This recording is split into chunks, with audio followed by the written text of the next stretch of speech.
Hi friends, welcome to அச்சு Jaishu vlogs. இன்னைக்கு நம்ம என்ன வீடியோ பார்க்க போகிறோம் அப்படின்னா முருகன் கோவில் தான். அது எந்த முருகன் கோவில் நீங்களே இப்போ கெஸ் பண்ணியிருப்பீங்கன்னு நினைக்கிறேன். ஆமாங்க, குன்றத்தூரில் இருக்கிற முருகன் கோவிலுக்கு தான் போக போகிறோம். வாங்க வீடியோ அப்படியே கண்டினியூ பண்ணலாம். நாங்கள் இந்த கோயிலுக்கு நிறைய தடவை வந்திருக்கோம், ஆனால் வீடியோ எடுத்ததில்ல. இதான் ஃபர்ஸ்ட் டைம் எடுத்திருக்கோம். அதுவும் குட்டி குட்டி கிளிப்பிங்ஸ் தான் எடுத்திருக்கேன். அதை அப்படியே உங்களுக்கு ஷேர் பண்ணியிருக்கேன். குன்றத்தூர் முருகன் கோவிலில் மொத்தம் 84 ஸ்டெப்ஸ் இருக்கு. நீங்கள் இது வழியாகவும் நடந்து போகலாம், இல்லைன்னா சைடில் 2 வீலர் 4 வீலர் போகிற மாதிரி வழி இருக்கு. நீங்கள் மேலே பார்க் பண்ணிட்டு டைரக்டாகவே நீங்கள் போயிடலாம்.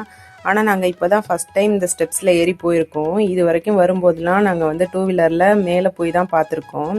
இப்போ தான் ஃபஸ்ட் டைம் ஸ்டெப்ஸில் நடந்து போயிருக்கோம். நாங்கள் சண்டே தான் கோவிலுக்கு போயிருந்தோம். இன்னும் 2 டேஸில் தமிழ் நியூ இயர் வரப்போகுது. அதனாலேயே என்னவோ தெரில, நடக்கிற ஸ்டெப்ஸில் எல்லாம் லைனில் நிற்கிற மாதிரி கம்புலாம் வச்சு கட்டி வச்சுருந்தாங்க. அது எப்பொழுதும் இருக்குமா, இல்லை வந்து இந்த டைமில் இப்படி கட்டியிருக்காங்களா என்னங்கிறது தெரியல. இன்னைக்கு சண்டே அன்னைக்கு இவ்வளோ க்ரௌடு இருக்குன்னு பார்த்துக்கோங்க. இன்னும் 2 டேஸில் தமிழ் நியூ இயர் வரப்போகுது. அப்போ எவ்வளோ க்ரௌடு இருக்குன்னு பார்த்து சாமியை பார்த்துட்டு வெளியில வரதுக்கு 1 மணி நேரம் ஆயிடுச்சு எங்களுக்கு. வெளில வந்துட்டு கோவில்ல அங்க பிரசாதம் கொடுப்பாங்க, அதையும் வாங்கி சாப்பிட்டுட்டு நிறைய போட்டோஸ்லாம் எடுத்துட்டு அப்படியே கோவில் பிரகாரத்தை சுத்தி வரும்போது மேல இருந்து கீழே வியூ பார்க்கறதுக்கு சூப்பரா இருந்துச்சு. அதை பார்த்துட்டு பேசிட்டே வந்துட்டு இருந்தோம்.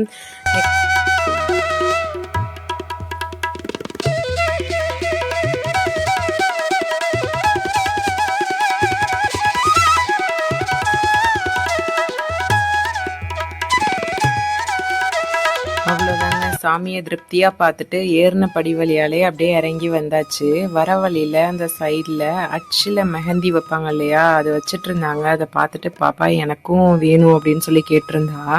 பாப்பா நான் அது வேணாம், அது உடம்புக்கு நல்லதில்லை அப்படின்னு சொன்னேன். ப்ளீஸ்மா எனக்கு ஒரே ஒரு கையில் மட்டும் போட்டு விடுங்க அப்படின்னு சொன்னா. சரி போட்டுக்கோ, ஒரு நாள் தானே அப்படின்னு சொல்லிட்டு விட்டுட்டேன். யார் இந்த மாதிரி மெஹந்தி வச்சுருக்கீங்க அப்படிங்கிறதையும் சொல்லுங்கள். சின்ன பிள்ளைகளால நான் திருவிழா டைம்லலாம் எங்கள் அம்மா கிட்ட கேட்டு நான் ரொம்பவே அடம் பிடிப்பேன். அப்போ எனக்கு அது தெரியல, எங்கள் அம்மா சொல்லும் போதெல்லாம். என் பொண்ணு கேட்கும் போது தான் தெரியுது இதெல்லாம் வந்து நல்லதில்லை, போடக்கூடாது அப்படின்னு சொல்லிட்டு. சரி அவள் ஆசைப்படுறா இல்லையா, ஒரு டைம் மட்டும் போட்டுக்கிட்டோம் அப்படின்னு சொல்லிட்டு அவள் போட்டதில் அவளுக்கு ரொம்பவே ஹாப்பி ஆயிட்டா. அவ்வளோதாங்க, நாங்களும் கீழே இறங்கி வந்துட்டு திருப்பி நாங்கள் வீட்டுக்கு வந்தாச்சு. இந்த வீடியோ உங்களுக்கு பிடிச்சிருந்ததுன்னா மறக்காமல் சப்ஸ்கிரைப் பண்ணிக்கோங்க. பக்கத்தில் இருக்கிற பெல் பட்டனை கிளிக் பண்ணிக்கோங்க. நாளைக்கு இன்னொரு வீடியோவில் சந்திக்கலாம். பாய்.